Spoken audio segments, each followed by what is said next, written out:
Hey there tech enthusiasts, this is Saf here from CoolSaf TV. Welcome back to my channel. Today I have with you my review for the latest Google Pixel 8 Pro. Here I'll be taking you through the design, display, performance, camera, etc. Is it worth getting it or skipping this version altogether?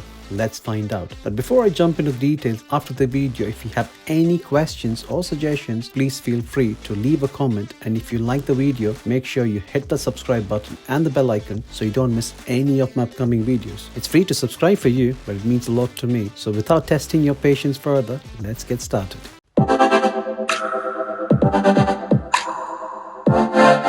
Let's start by talking about the design. This iteration of the Pixel 8 Pro line is familiar to many of us, and if you are like most people out there, you'll see this is still a real head turner. We have some subtle updates to the build and the design of the phone that actually makes a big difference. It's got a very sleek, rounded corners that just feels so comfortable to hold in hand. Back of the phone has got a very smooth frosted glass back. It has a single piece of glass here, and both front and the back are covered by the latest Corning Gorilla Glass Victus 2 protection. Camera bump is a bit more subtle, at least the way it looks here. It's just a clean look, and that satin-like texture on the back, it's pure luxury and feels absolutely premium. These are available in 3 different colors. The obsidian, like the one I have here, and there's also porcelain, which is very nice looking color, and finally the baby blue, which is the most popular color as it's a new color.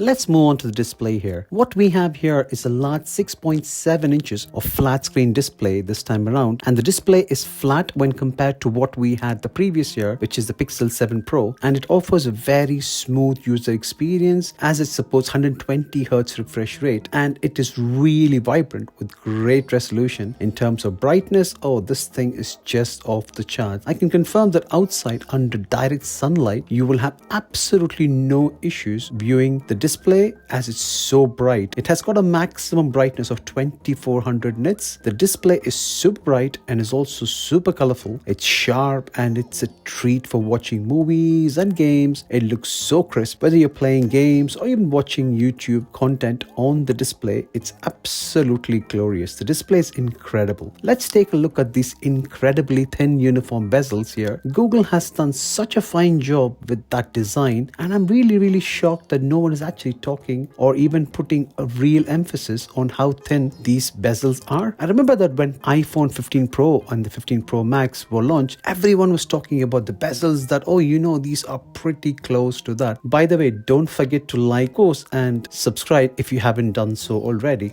When it comes to the overall performance of the chip, I could say it's just excellent as it handles everything like a champ. This is not a chipset that's going to set or push the highest amount of horsepower. It's all about optimization and the way they make it fit for you. With this phone, it's worked very well as all apps are running smoothly. Even the high-end games have the right performance. In terms of the software support, Google is offering 7-year support, which is definitely a welcome addition. If you agree with me on that, let me know your thoughts on the comments below. Now let's talk about the performance here. In terms of the performance, the Pixel 8 Pro is boosting the new Google Tensor G3 chip. And to those of you who are not familiar with this, Google has its proprietary silicon, its custom creation and collaboration with Samsung as far as the test. Some people are obsessed with benchmark scores, right? As a daily mobile user, do you think benchmark scores really matter? Let me know your thoughts in the comments below. Now continuing on, Google's philosophy always when it comes down to these Pixel phones is all about the user experience. That's the entire focus. That is why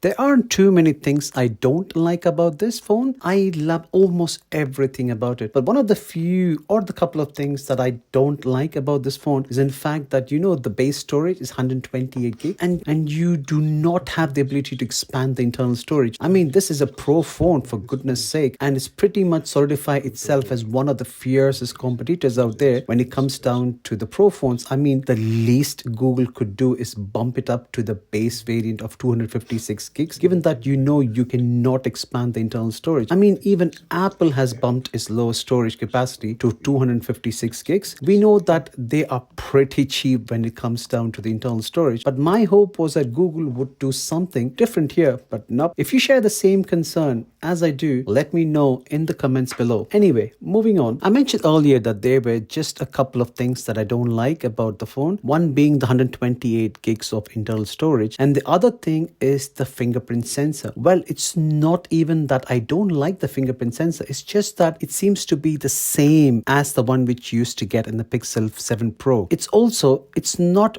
any quicker, unlike its other competitors like the Samsung S23 Ultra. Is definitely faster with the ultrasonic fingerprint sensor. So that's one thing that I feel they could have done better. Now let's go ahead and talk about one of the best features of this phone, which is the cameras. Yes, the standout feature of any Pixel these days are in the camera department. This is where Pixel typically shines. I mean, Google AI Visitor here takes it to the entirely to the next level. What it has here is a quad camera system. It's got a 50 megapixel of main camera, 48 megapixel of ultra wide, and a telephoto lens with a 5x optical zoom. The main thing that you need to be focusing on here is not really the spec. It's what they do with that is what is the most important thing. The most important thing in this one is the post-processing. They have taken to the entirely to the next level, because the amount of work that the AI is putting in yields results that are extremely impressive. And you still have those fun features like the magic erasers that lets you zap off or remove unwanted stuff from your pictures very easily. It's just excellent. I have no complaints when it comes down to that. The best take feature, you might have heard of that, when you can just take a whole rack of pictures and be able to pick out which one you want to go ahead and attach to the body to make sure that you get the best picture. I still feel it's a gimmick. I tried it myself, but the output was not as good.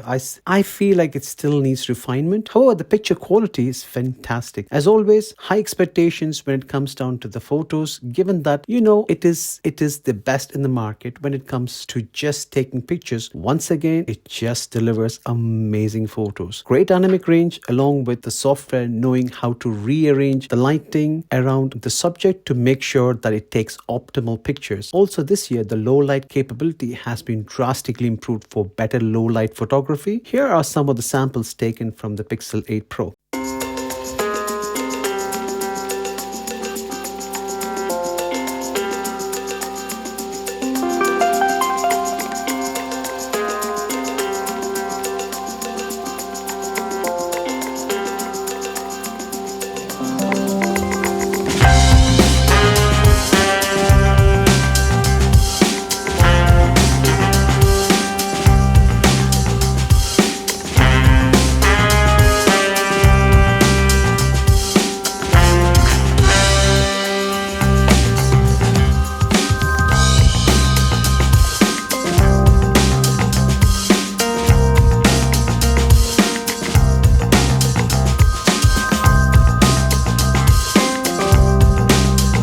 Now let's talk about the speakers. As far as the speakers are concerned, they have got two bottom firing stereo speakers, which gives a very good quality. Here is a sample of the speaker quality. And they actually were able to keep the same display size. Apple also made changes to the repairability of this phone design. So if you break the back glass, the repair cost is $199 on the 15 Pro Max, whereas on the 14 Pro Max, it was $549. So definitely a sizable decrease in the cost here. As far as the design goes, there's not a huge change in the way it looks compared to the previous iteration, the iPhone 14 Pro Max. However, there are a few, or shall I say, subtle changes. So to conclude, when we talk about their fierce competitors, we are talking about the Samsung Galaxy S23 Ultra or the iPhone 15 Pro Max or the iPhone 15 Pro. It is definitely right up there with those phones, anywhere from the design all the way to the user experience. In terms of user experience, it's just better than those other phones. But again, it's definitely not a groundbreaking change if you are coming from using the previous iteration of the Pixel 7 Pro, and I would say skip this version. However, if you are coming from using an older phone, yes, this would be a very good upgrade. But again, everyone's user scenario is very different, but everyone's income, their budgets are going to be different as well. But we do live in this tech world right now where there are new phones coming every single year. There's new cameras dropping every 3 months. So it's very easy to get caught up with the game of, oh, I need to have the newest and the greatest thing. But you do have to look at your own situation situation, look at how you utilize the device and ask yourself truly, does it make sense for me to upgrade to this or not? Like I said, I absolutely love this phone. It's a great phone, no doubt. I'm certainly hoping this one was very informative. Let me know any questions you may have in the comment sections, and don't forget, of course, to like, share this video. If you know anyone who would be interested, make sure to subscribe if you haven't done so already. Hit that subscribe button and make sure to comment. See you in the next video. Until next time, stay curious and embrace innovations. Thank you.